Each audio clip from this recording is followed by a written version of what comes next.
تبون اللي كان بيؤيد بشار زيه زي حمدين صباحي. تبون احلى وجهه يستتر خلفها عسكر الجزائر. تبون لا يملك قراره على الاطلاق. تبون وضعته الاقدار لحكمه لا نعلمها ان هو يكون الواجهه بس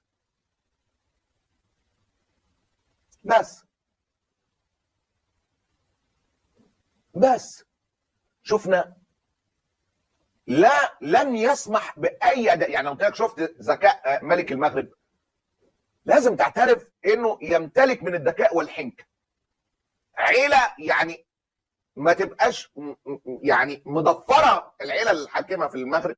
تيجي تبون كان ليه تصريحات في مجله فرنسيه عن موضوع التطبيع، قال لك احنا جاهزين نطبق. ايه ده؟ انتوا 15 شهر ما تزعلوش حاجه لسه. 15 شهر من الحرب. الحجه الوحيده بتاعت اللجان الالكترونيه في الجزائر، والتي لا تمت الشعب الجزائر بصله زي ما اللجان المصريه والاماراتيه وهكذا الدوليك يعني على كل اللجان، كانت حجتهم الوحيده خلاص تمشي على الجزائر. احنا الوحيدين اللي لا يمكن نطبع. فلسطين من البحر للنهر ومن البحر للبحر ومع دولة لم تسمح الحكومة الجزائرية زي الحكومة المصرية بالظبط. لا، الحكومة المصرية سمحت بتظاهرة اتشتم فيها السيسي فوقفت كل الحاجات من لاجل غزة. لم تسمح بتظاهرة واحدة. واوعى تفتكر احنا بتجيلي آلاف الرسائل، يعني احنا عندنا بفضل الله جمهور كبير جدا في الجزائر. الرعب في الجزائر، عسكر الجزائر بقول لك ما ألعن من عسكر مصر الا عسكر الجزائر. فتبون فاجئ الجميع بانه نستطيع التطبيع، ما عندناش مانع للتطبيع مقابل دوله فلسطينيه. تقولوا لنا بس انك هتعملوا دوله فلسطينيه، ايه بقى حدودها؟ ايه قصتها؟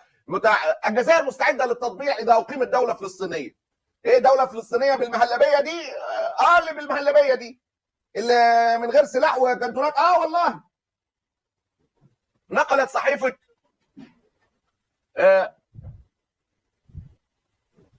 لوبنيون الفرنسيه عن الرئيس الجزائري ان بلاده قد تكون مستعده لتطبيع العلاقات مع اسرائيل في اليوم ذاته التي ستكون فيه دوله فلسطينيه. هل انتم مستعدين لتطبيع العلاقات مع اسرائيل اذا ادى استئناف عمليه السلام في نهايه المطاف الى انشاء دوله فلسطينيه؟ بطبيعه الحال.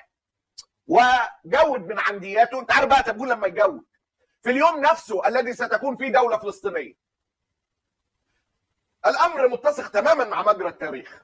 فقد كان اسلافي الشاذلي بن جديد وبوتفليقه رحمهم الله خير خلف لخير سلف قد اوضح ان لا مشكله لدينا مع اسرائيل.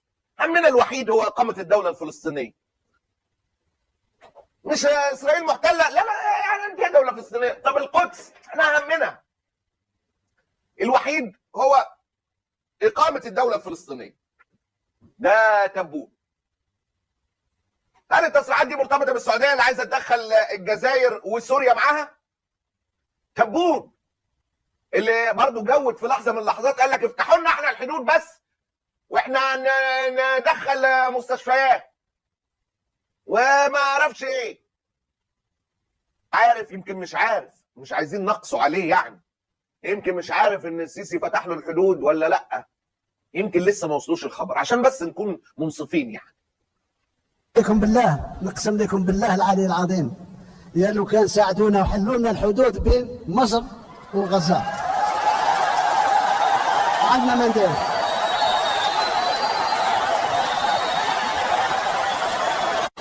عندنا ما نديرو. وراني توعدت والجيش راه جاهز. مجرد ما يحلوا لنا الحدود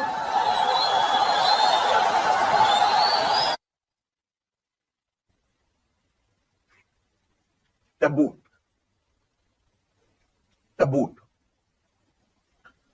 مجرد حلينا الحدود يا عم تبون.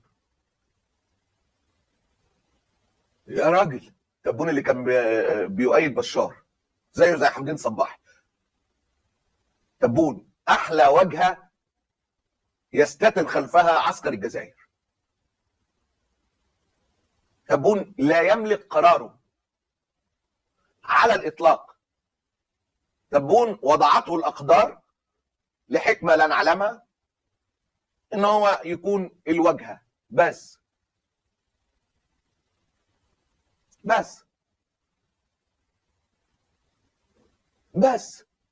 شفنا لن يسمح بأي أداء. يعني قلت لك شفت ذكاء ملك المغرب، لازم تعترف إنه يمتلك من الذكاء والحنكة. عيلة يعني ما تبقاش يعني مضفرة، العيلة الحاكمة في المغرب مضفرة مع إسرائيل تضفيرة غير طبيعية. يعني كمية المستشارين من ولاد العم اللي عند ملك المغرب وكانوا عند أبوه أكتر من أي حاجة في الدنيا.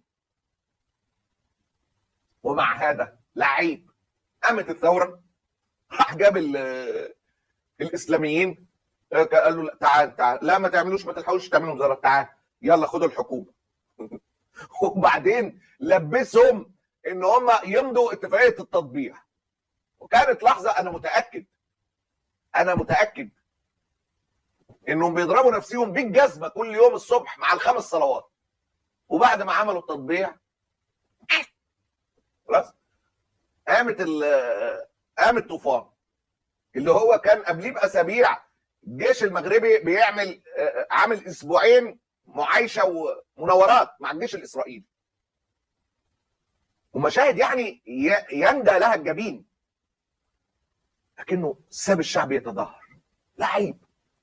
عشان كده بقول لك مفيش احقر من عسكر مصر الا عسكر الجزائر. الجزائر قفلت بالضبه والمفتاح. يا عمي مش كده، ده الجمهور الجزائري لما لعب فلسطين وفلسطين جابت جون، الجمهور كله كسر الاستاد كانه الجزائر، جمهور الشعب الجزائري يعشق فلسطين جدا زي الشعب المصري، لكن محكوم بالحديد والنار. ودرس العشريه البيضاء يعني كان مؤلم جدا جدا جدا. بن غفير بيظهر